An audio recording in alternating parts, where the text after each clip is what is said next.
live streams with a little weather small talk while it's all kicking off. What a disgusting day in Sydney right now. Disgusting. It's just gross. It's just been like my garden is just mud right now. It's just been raining so much and hot. Oh my goodness. What are you growing in the garden? Well, at the moment, I've got one of these veggie pod things. It's like cool. Veggie pod's great. So at the moment, I've got one full of herbs, and then I've got another one that I think I've actually been. It's my birthday today, and I think my mum's got me a second one, right? And Happy birthday! Thank you. And that's going to be full of that's going to be a lot of leaves, whatever leaves are in season. So I think by the time I'm growing them, it might be kind of Asian veg like bok choy, kind of choy sum, that kind of thing. By the time I actually get it set up, so yeah, man. But they're struggling because it's 30 degrees one day and then pouring with rain the next. Yeah, I hear. Yeah, my wife's got a veggie patch up here, so I know the pain. But she's got it undercover, so it's not that bad. So it's not flooded, but when it rains a lot, it's not great. It's great that I'm saving $3 a bunch by spending $250 building the vegetable patch, right? But it's all about the love. It's about the passion, and just doing it all yourself, bootstrapping it, man. That's what we're all about. And I know you know about bootstrapping, so let's get into it. Welcome back to the Coaches to the Moon podcast, ladies and gentlemen. I'm here today with Anfernee Chansamooth. He is a content strategist. He's a copywriter. He's the host of the Authentic Influence podcast, and his company, Simple Creative Marketing, is known for creating just amazing case studies for people, driving heaps of traffic to their websites and to their pages so they don't have to. Right here in Sydney, Australia. Anfernee, thank you so much for being here, brother. Yeah, thanks for the invite, Alex. Glad to be here. Oh, no. Why can't I hear you? Hello. There you are. Yes, you are. You're right here. I know what happened. I guess we're too far apart being in Sydney. Well, thanks for the invite. I'm really happy to be here. It's an absolute pleasure, man. And for the people just listening, I can confirm Anfernee is in the signature hat. The signature hat, has that always been a part of the style? I think that started, I'm going to say back in my corporate days when I first started, doing the hats. So, and it's kind of stuck. Great. Well, it's funny because I wanted to start off talking about your corporate life because we know you had a bit of for context, you had a bit of a roller coaster journey there. You were working as an IT manager at this Fortune 100 company, right at the top end. It kind of stressed you out a fair bit, which you can definitely get into, caused some real trials in your life. But, now from going from working for one of these massive corporations to running your own businesses, what's the best thing and the worst thing you think you took away from working at one of these high-end corporations? Okay, the best thing is certainly the flexibility to make choices around how you want to work and where you want to work and what type of clients you want to work with.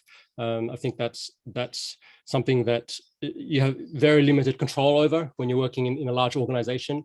And then the challenges, or one of the biggest challenges, has been actually having that flexibility and freedom, because now you have to you take for granted, that you walk into a company that has 1,000 or 10,000 staff, and they've got systems in place that have been built over, decades. And when you start your own business, you're now making decisions that you never even thought about making, like, what's your profit margin, bookkeeping, accounting, tax law, how do you price your products and services? All these things come up. How do you pay your bills every month, right? So these things are a big challenge. And so, and then if you, grow a team, and I know something that's you're doing, Alex, is, when you do that, now how do you lead a team, and how do you hire and fire? How do you do these sort of things? And, it really pushes your boundaries in terms of, the way I like to put it, going into business for yourself is like the best personal development workshop or seminar you can ever go through, especially when you're married, and in your case, having kids.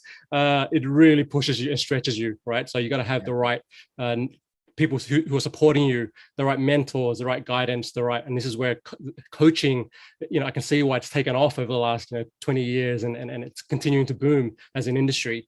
And I wish I had those type of coaches when I was back in corporate, actually, because we didn't have those type of life coaches. What we had was professional coaches, but that's kind of changing now. 100%. I think people say that coaching soon is going to be like having a personal trainer. Like originally, no one had a coach 10 years ago, 20 years ago, and it still is kind of like that inside the coaching industry. Everyone's got a coach. It's a pretty incestual industry. Everyone's just selling to each other. But I think when you say it to your normal mates, your muggle mates, as my friend calls it, people outside that industry, they're starting to understand the game a little bit. Super interesting though what you said about starting a business being a huge personal development thing, and how it can be a challenge when you got family. I know that I assume that if I had my wife and daughters when I was going through my early stages of building business, I probably would have thrown in the towel much earlier, because I couldn't go through the tough times, the broke times, the having to sell cars to get by. There would have been too much on the table. So I'm glad you brought that up. You had a business that didn't go too well. You had a Facebook ads agency, which is what I do, and ran for 2 years, and then just kind of didn't end up where you wanted it to. So you called it quits. Was there anything that came out of that business that you're glad came out of a business that was unsuccessful?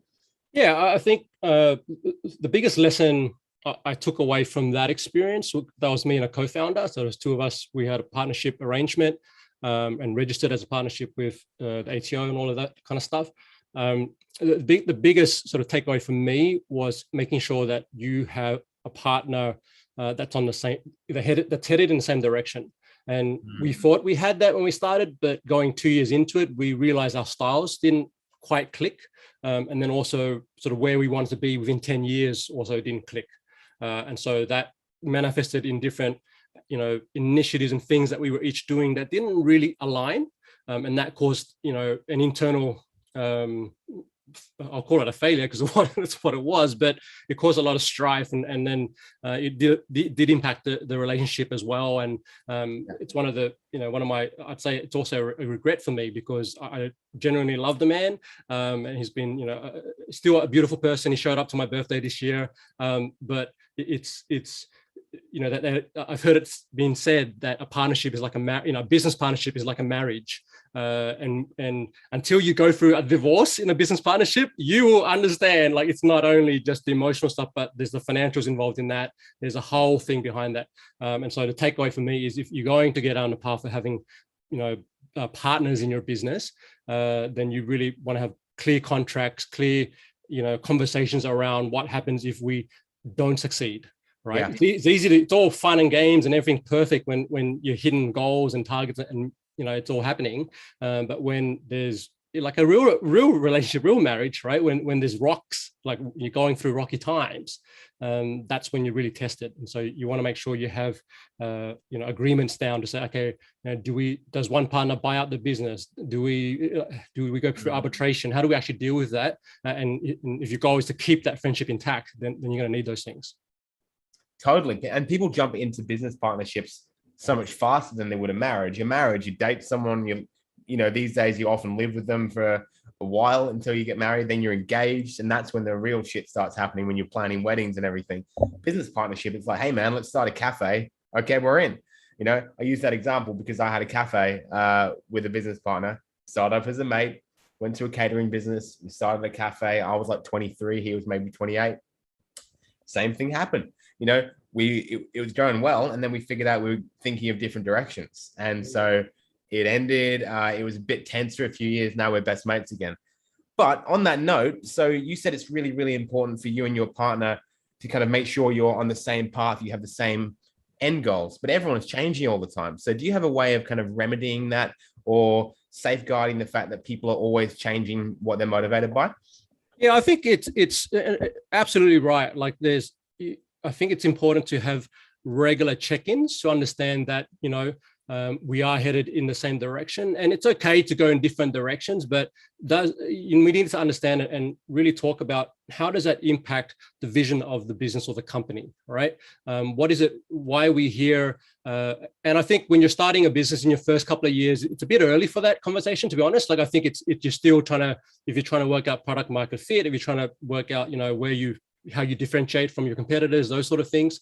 It may be too early for that, but there is a certain point, and I think the earlier you can have that conversation, the better.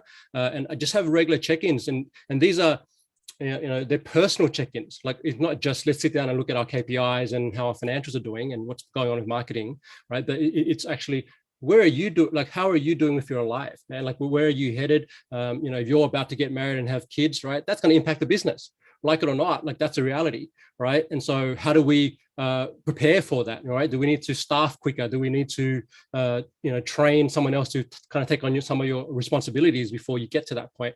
And that actually happened with one of my clients. So I've been working with an accounting firm for the last 5 years, supporting them in their marketing, and the CEO actually went off and had a baby, and so 9 months ahead of schedule, she actually came to her team and said, this is what's happening in my personal life, and this is the plan to actually make sure that when it's time for me to take my mat leave, that the business isn't disrupted or minimized. Like, we minimize that impact, right? So that's kind of important. Yeah, that sounds great. And it sounds like, she was probably CEO for a reason, because she could foresee these things, think proactively. A lot of us think reactively, but I think the takeaway from that is proactive thinking, regular check-ins, not necessarily planning for problems, but, planning solutions and safeguards. That's mad, because less problems will come up. We saw that, yeah. I mean, so you would have seen that just with the pandemic, right? Like, a lot of businesses up and down this road here went broke and bust because they weren't ready for it. They didn't have a digital presence. They would have needed someone like an Alex or an Anne to come in and go, hey, let's work on what your online presence, and how do you bring customers through a newsletter every month or every week? How do you do social media better? These sort of things, and they just weren't prepared. Like, they literally had no presence. The streets were shut down. We're in lockdown for 100 days here in Sydney, and they just hands up and went out. We're going bust because we can't afford the rents. Yeah. Right. So that's what I'm talking about. Like, we need to prepare for some things. Obviously, we don't know a pandemic is going to happen, but you need to think about, okay, what if we get disrupted in our industry? Yeah, man. One of my favorite song lyrics is "Hope for the best, plan for the worst, and wind up somewhere in the middle." That's it. It's a good one. So I think it feels like we're going into really good advice for like young coaches out there, which is cool. Younger business people. We've got your takeaways from the big companies coming down, and now we're at people thinking of starting a business, whether it's by themselves or with a partner, or maybe they're in those first couple years of business. And one thing you're really big about is influence, and creating influence and creating your following, and podcasting. You're the king of podcasting. You've been everywhere. You had a chat with Taki Moore recently. Yes. I love Taki. He lives quite close to me, actually, and I'm really keen to listen to that episode. Transparently, haven't yet, because problems have come up in my life this week, as we all know happens. But podcasting. It's obviously, we know, huge platform on the rise. Going up and up and up. And coaches out there, they know that the podcast is a great way to create a lot of content and to repurpose and to network. But there's so much competition out there. Maybe they think it's not worth it. What would you say to a coach who thinks it's no longer worth it to start a podcast? I think you need to really get clear on what makes your podcast unique. If you're going to start a podcast today or tomorrow or next week, and you're just doing the same thing and you're just doing interviews with guests, I think it's going to be very difficult unless you're pulling in, influencers in your space or in your industry. Big name, if you can get Grant Cardone or Taki Moore or Gary Vee or someone, whoever it is in your industry, that's cool. Just in terms of the launch, right? Because you need people to want to come to your podcast. Now, having said that, I actually did a survey a few years ago, particularly for the Australian market, when podcasting was still early days. And I asked, some of the big guns in the industry, like Kate Toon from, she's got a copywriting podcast. And I've got Darren Rouse from what's his blog? He's got a really big blog, and he started podcasting. And I asked these people, okay, what is it about the opportunity? And for them, it's what makes a successful podcast. And they said it's literally, right, consistency. Most podcasts, as you would know, Alex, fail or shut down within the first 10 to 20 episodes. They just don't see the ROI. They don't see they're investing so much time and energy, maybe expense to come and do the editing and all that, getting it out there. So you have to really play the long game with it. And I think something that I've started to do my podcast, and I can see you doing it with yours, is to really have a strategy behind why you're doing a podcast. Are you interviewing prospective clients? Are you interviewing prospective partners, right? Be very strategic who you're inviting onto the show. And actually, where the business is done is after you stop recording, right? And you actually then have that, 10 minutes or 15 minutes where he's talking about, okay, this is how I see we can collaborate. I've done my research. I've seen your website. I've seen your marketing. And this is where I think we can win together. And that's really the value. Like it's the best, the way I put it, it's the best networking tool in 2022. It's literally, I've just only gone to my first networking event in 2 years, mate. Like yesterday, I went and have a breakfast, thing. And to be honest, I'd rather invest in a 30-minute conversation like this with someone on Zoom. Like it's actually, I learn more about your business and you about mine in that 30 minutes or that hour. And that's almost like 4 dates, right? Like in real life. Yeah. And so if you can sort of set your intention of, how do I move from just interviewing someone and telling stories to actually learning more about them and developing a relationship with them, then that's kind of the better starting point for going into a podcast. All right. And then from there, build a system so you can do it every week or every month, whatever it is and where does it fit into your marketing, right? Because if it's going to be one more thing you need to do on top of your ads and all these other things you're already doing, it's too much work and you're just going to throw it in the hard basket. Yeah, 100%. 2 things I want to, touch on. One, incredible networking tool. Incredible. It's no longer you start a podcast and you're just going to be blowing up because no one has podcasts. However, I transparently, and I've said this to guests before, I started this podcast as a way to DM people out of the blue and start conversations, get them on the phone. Because coaches, what do we do all the time? Hey, do you want a free coaching session? Do you want a discovery call? Do you want a strategy call? No, I don't want a strategy call with you, beginner coach. However, I really value your content. I'd love to have you on the podcast because, you're an interesting person. You got great information. What a starting point. What a different start to that conversation, right? And for me, I started off doing that, grinding to get guests on the podcast. And now people come to me all the time, say, can I be on the podcast? So that's a fantastic change I've noticed. Secondly, it is one more thing to do, but then, and I know you know about this, repurposing that content. Turning one piece of long form content into multiple pieces of short form content that is then done for you. Send it to your guests. They put it out. Everyone wins. It's marketing free for everyone. Everyone gets connections. And I've got clients out of my podcast as well. So I think consistency is the main thing and, have an objective for it. Not just to sell things. I love those both what you've said there, Alex. And I would, add to that. Just have a clear message. Like, what is it you stand for? Be okay to call out things that aren't working in your industry or what other coaches are doing in your space that you don't really resonate with, or maybe some common knowledge, right? That's out there, and you're going, well, that's not really how it works for my clients. Like like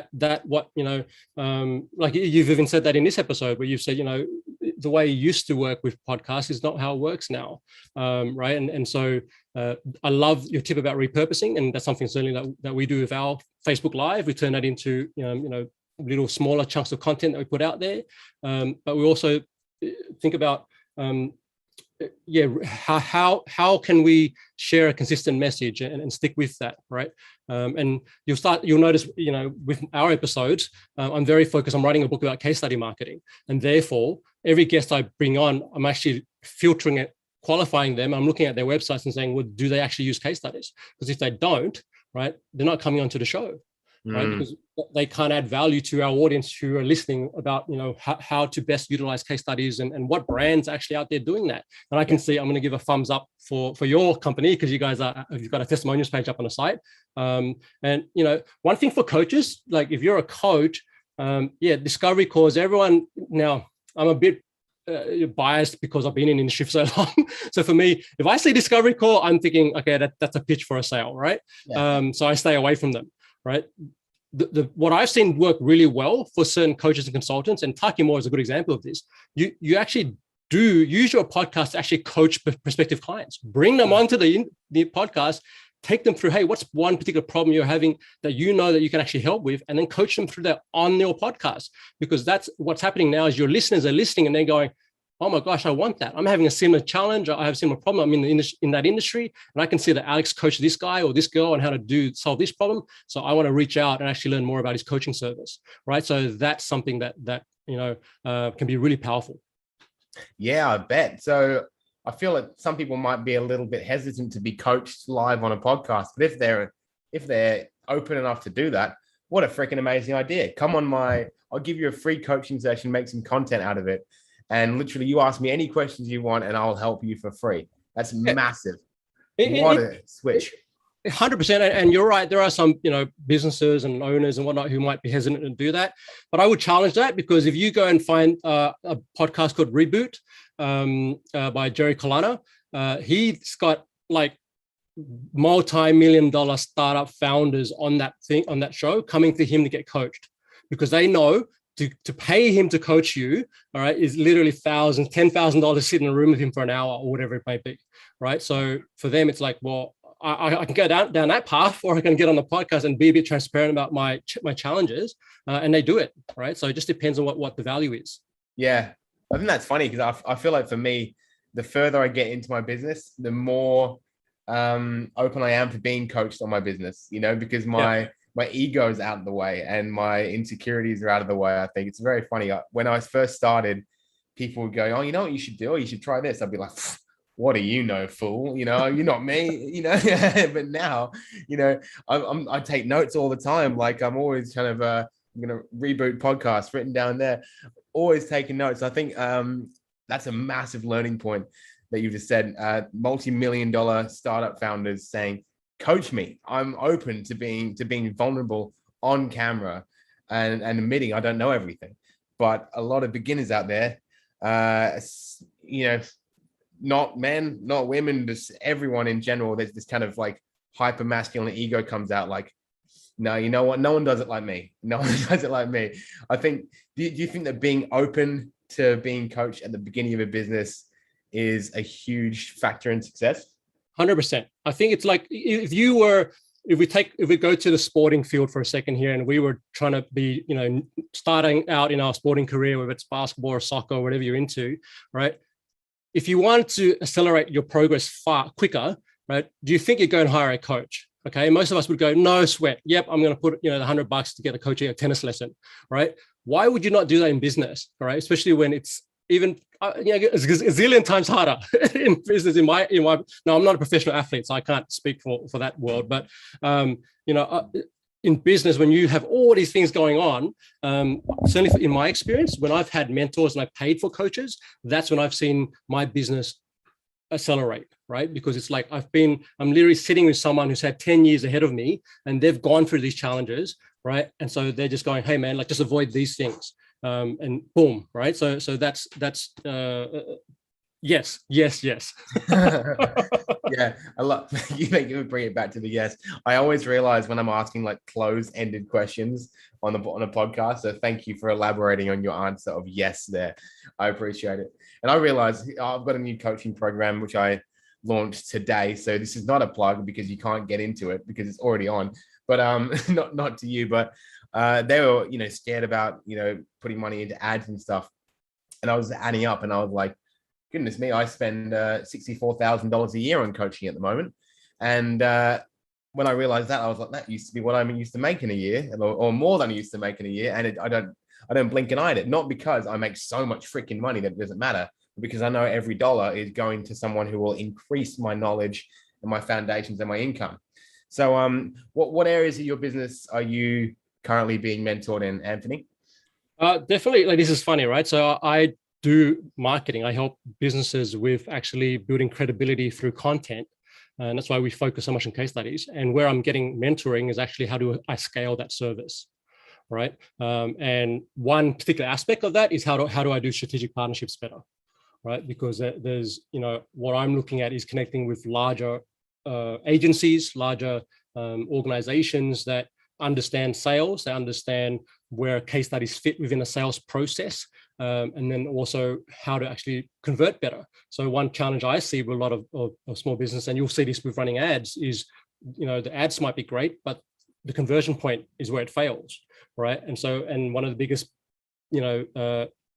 tweaks we can do with conversion point is testimonials, is actually proof or social proof, right? And so that's where I'm getting coaching and mentoring right now. And another aspect where I regularly meet with a coach is actually in the financial area. I'm working with an accountant he's a financial advisor, and he actually helps me understand profit better. How do I, tweaks and pricing points and whatever else to get the most out of my financials and make sure that I'm going down the right path.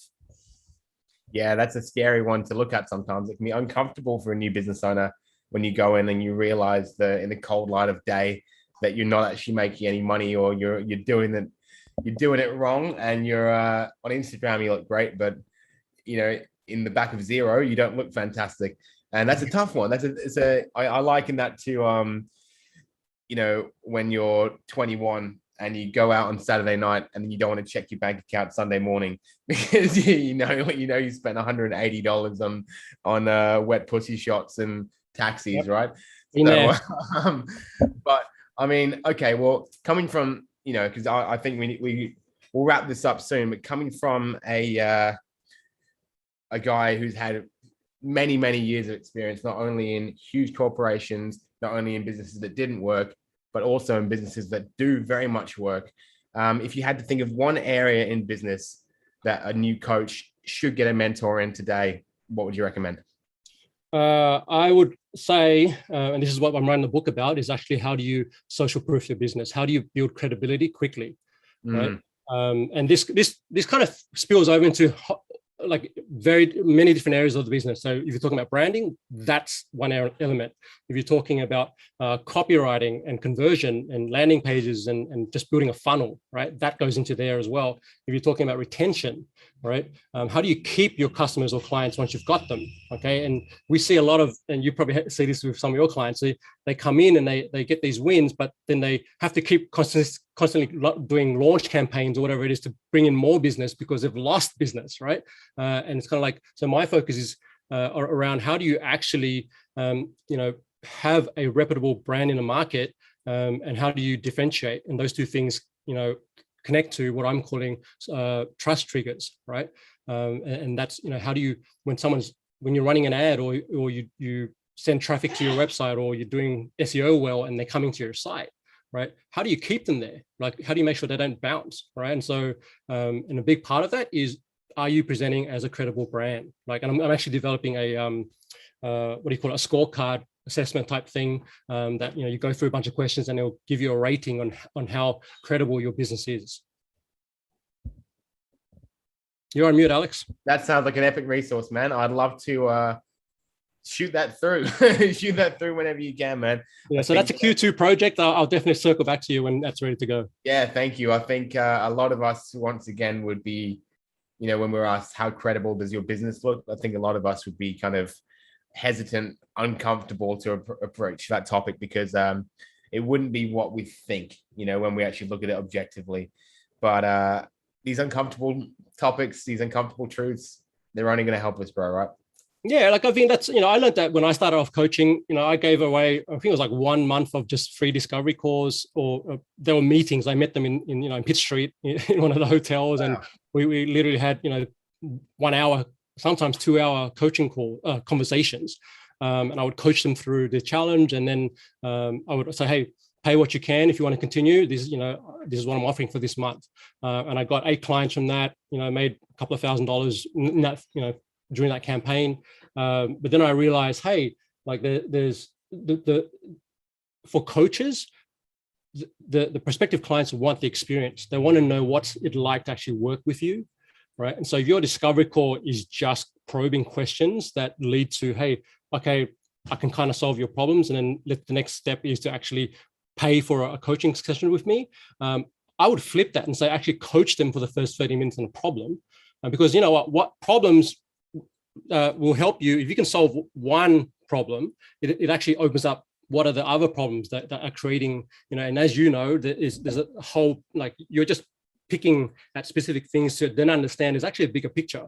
And if they don't actually, if it's a mindset issue, is it a team issue, is it a systems issue, right? You can really uncover all that. And then when they've had the experience of working with you, they'll go, oh my gosh, like, that was powerful, right? That's much more powerful than a 15-minute or 30-minute, here's 10 questions or 5 questions and okay, yeah, I think I can help you. Like that doesn't work. It doesn't work as well as it did 10 years ago.